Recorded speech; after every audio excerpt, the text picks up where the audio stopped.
चलिए आगे बढ़ जाते हैं, बात संभल की कर लेंगे। उत्तर प्रदेश के संभल कोर्ट के बाहर सुरक्षा कड़ी कर दी गई है। केवल वकीलों को कोर्ट में एंट्री है। जुमे की नमाज से पहले सख्त कर दी गई है सुरक्षा। संभल में रैपिड एक्शन फोर्स तैनात की गई है। चप्पे चप्पे पर सुरक्षा बलों की तैनाती है। ड्रोन से भी निगाह रखी जा रही है। जामा मस्जिद कमेटी ने लोगों से अपील की है अपने नजदीक के मस्जिद में ही नमाज अता करें, ये अपील की गई है प्रशासन की तरफ से। इस बीच पूरे इलाके पर ड्रोन से निगाहबानी की जा रही, नजर रखी जा रही है।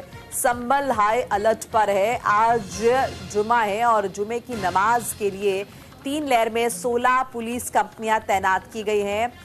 संभल में मस्जिद के गेट पर मेटल डिटेक्टर इंस्टॉलेशन भी किया गया है। ड्रोन से भी निगाह रखी जा रही है। तो देखिए, जो भी जरूरी इंतजामात हैं सुरक्षा के लिहाज से वो किए जा रहे हैं। सभी प्रिकॉशनरी मेजर लिए जा रहे हैं ताकि किसी भी तरह से माहौल संभल का ना खराब होने पाए।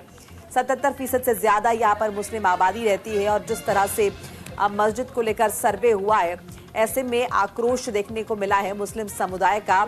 और बड़ी चुनौती प्रशासन के सामने की सौहार्द यहाँ पर बना रहे, कानून व्यवस्था यहाँ पर बरकरार रहे, और इसीलिए यहाँ पर बड़ी तादाद में पुलिस फोर्स लगाई गई है। इसके अलावा पीएससी की कंपनियां भी यहाँ पर तैनात की गई हैं। बड़े अधिकारी खुद यहाँ पर निगाह रखे हुए हैं। जितने भी रास्ते जाते हैं जामा मस्जिद की तरफ, सभी रास्तों को ब्लॉक किया गया है। महज एक रास्ते को छोड़ा गया है ताकि आने जाने वाले लोगों पर निगाह रखी जा सके, ट्रैफिक को कंट्रोल किया जा सके। इस बीच ये भी एडवाइजरी जारी की गई है कि लोग हो सके तो अपने घर के पास जो मस्जिद है वहीं पर नमाज अता करें, यहाँ पर ना आए, क्योंकि यहाँ पर अगर बहुत बड़ी तादाद में लोग इकट्ठा हो जाते हैं तो जाहिर तौर पर उन्हें संभालना भी प्रशासन के लिए एक बड़ी चुनौती है। तो कुल मिलाकर शुक्रवार के दिन हाई अलर्ट पर है संभल। और इससे पहले पिछले शुक्रवार को भी आपको याद होगा, क्योंकि देखिए पहला जो सर्वे हुआ था वो 19 तारीख को हुआ था, 19 नवंबर। उसके बाद शुक्रवार का दिन भी आया और शुक्रवार को यहाँ पर हाई अलर्ट मोड पर पुलिस थी, चूंकि उस तभी जुमा था और नमाज अता की जानी थी। हालांकि सब ठीक ठाक रहा और उसके बाद रविवार के दिन जब दोबारा से सर्वे करवाया गया तब तमाम मुस्लिम समुदाय के लोग सड़कों पर उतर आए और एतराज जो है वो जाहिर करने लगे। ज्यादा इन्फॉर्मेशन के लिए हमारे साथ हमारे सहयोगी विवेक तिवारी जुड़ चुके हैं। विवेक जी, काफी अहम है आज का दिन। अगर हम देखें सुरक्षा के लिहाज से भी चुनौती बड़ी है प्रशासन के सामने। जुमे का दिन है, नमाज अता करनी है और जिस तरह से हम स्थितियां वहां पर देख रहे हैं।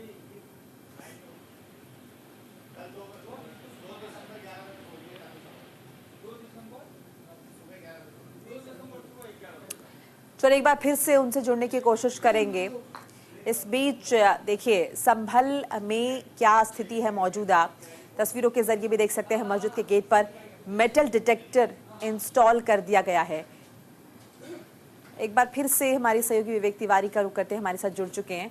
अब विवेक जी, जैसे कि मैंने पहले भी जिक्र किया, बहुत अहम दिन है आज जो संभल में। एक तरफ तो वहां पर जिस तरह की स्थिति है प्रशासन के लिए बड़ी चुनौती, मामला भले ही सुप्रीम कोर्ट में अब चला गया है, लेकिन कहीं ना कहीं आज का दिन काफी अहम है चूंकि जुमे की नमाज अता होनी है।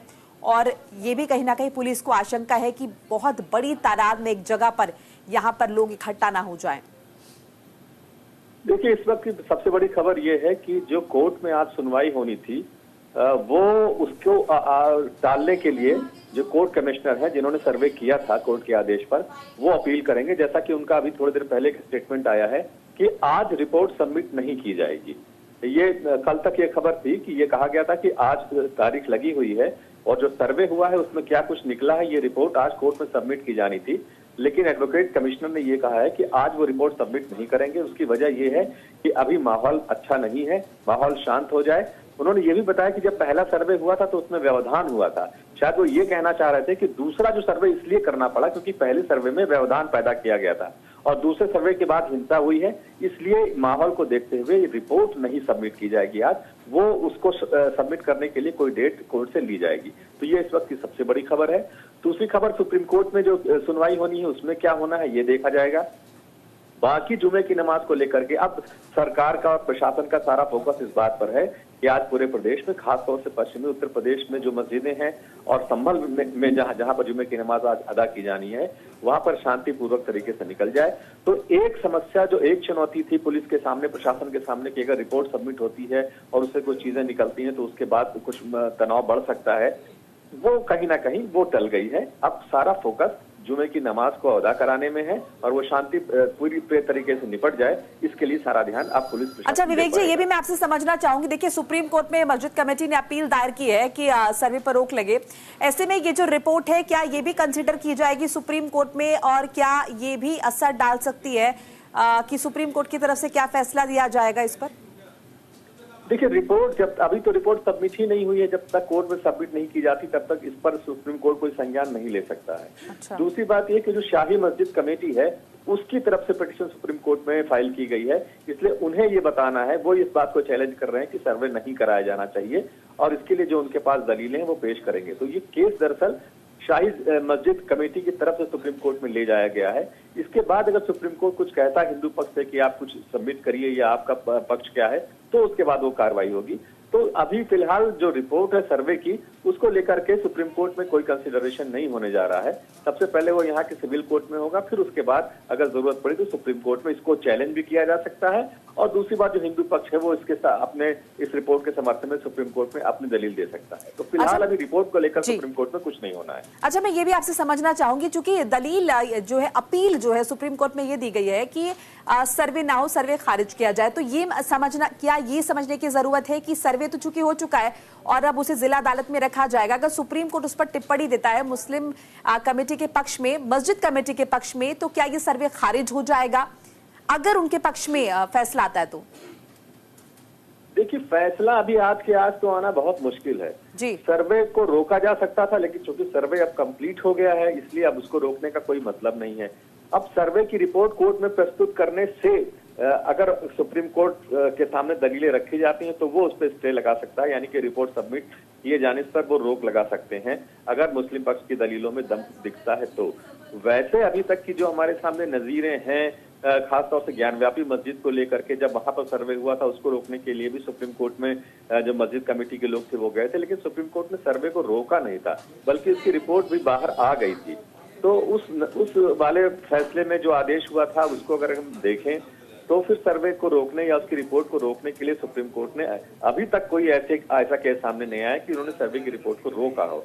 बहरहाल नया केस नई तरीके से होता है, उसमें क्या होगा ये कहना मुश्किल है, लेकिन फिलहाल अभी तक जो सुप्रीम कोर्ट के आदेश आए हैं सर्वे को लेकर के इस तरह के केसेस में, उसमें उन्होंने सर्वे को न रोका है, न रिपोर्ट को सबमिट करने से रोका है। बिल्कुल, और जैसा कि अभी आपने जिक्र किया कि सुप्रीम कोर्ट जाहिर तौर पर अगर कुछ कहेगा तो नजीर बनेगी, तो क्या हम ये भी समझ सकते हैं, चूंकि देखिए अभी तक ये मस्जिद का मामला था और अभी मज़ारों तक पे आ गया है, तो अगर सुप्रीम कोर्ट की कोई टिप्पणी इस तरह की होती है तो क्या ये आगे के जो मामले हैं उन पर असर डालेगी? देखिए, टिप्पणी से बहुत कुछ नहीं होता है, जो आदेश में क्या कहा गया है वो चीज महत्वपूर्ण होती है।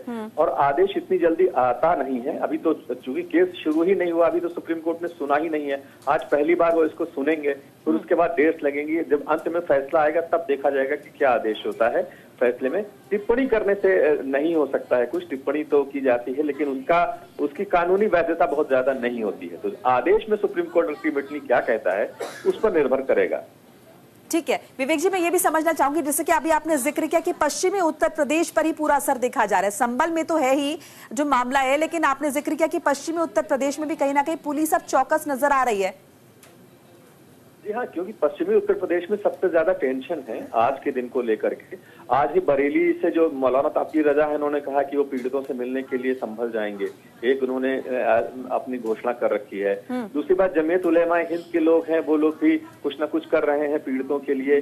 तो वहाँ की जो मस्जिदें हैं खास तौर पर, और वहाँ पर जो मुस्लिम आबादी है वो भी बहुत कंसंट्रेटेड है, बहुत घनी आबादी है, तो वहां पर ज्यादा ध्यान देने की जरूरत है कि वहां पर कोई अफवाह ना फैले वगैरह, इन सब चीजों को देखना होगा।